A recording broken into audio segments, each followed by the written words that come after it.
Un soir d'espoir, ma plume en confidence m'invita doucement pleine de révérence à voir le ciel, la terre et leur clarté, m'éveil d'un monde en paix dessiné. Sous l'encre vive au reflet infini, je vis les fleurs, les astres et les nids, tous accordés en sublime harmonie comme un poème que l'être a écrit. Alors monta du fond de mon silence, Dieu est-il poète, qui viendra m'offrir une réponse vibrante, qui pour éteindre ma soif brûlante.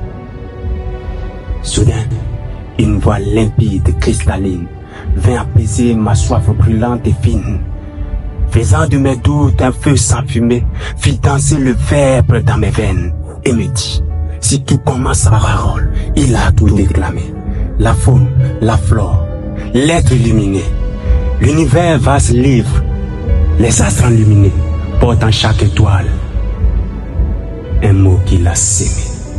Si tout commence au souffle d'une parole, c'est que Dieu a slamé nos vies d'étoiles, le verbe vibrant, maître de la poésie.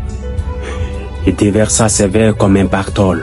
Il descendit drapé de nuée à l'orée de tous les siècles terrestres. Il lança la poésie flamme d'astre, et dit que la lumière soit. Et la lumière fut. Les ténèbres furent éclairées. Ce jour-là, l'univers sut qui était le maître, le roi des rois. Et il planta au creux de nos cœurs la lumière immaculée du Verbe, les énigmes et les proverbes, afin que nos voix chantent ces merveilles en chœur. Ô ciel d'éclat, merveille infinie, tu dévoiles l'insuffisance de nos mots, ô terre vibrante où le silence brille sous l'eau pure de ton unique lumière. Dieu parle, et le silence devient chant. L'univers naquit d'un mot tout-puissant. Avant même l'homme et ses rimes fragiles, Dieu écrivait l'étoile et l'être agile. La poésie, c'est l'écho de sa voix. Un soupir venu d'au-delà du toit. Chaque vers est une prière offerte en silence. Une trace du ciel sur une page en cadence. Le poète, parfois sans le savoir, traduit l'écho d'un souffle de gloire. Car écrit, c'est créer un monde. Et Dieu, premier poète, en est la somme.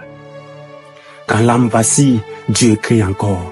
Dans nos douleurs, dans nos élans, dans nos aurores. Il sème des mots comme des grains d'espoir et fait fleurir la foi pour effacer nos déboires.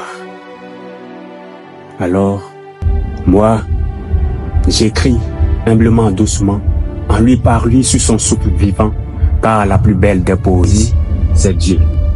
Dieu qui se fait mot, cœur et vie. Dieu qui se fait mot, cœur et vie, Dieu qui se fait mot, cœur et vie, Dieu qui se fait mot, cœur et vie, Dieu qui se fait mot, cœur et vie, Dieu qui se fait mot, cœur et vie. La plus belle des poésies, c'est la parole faite chair.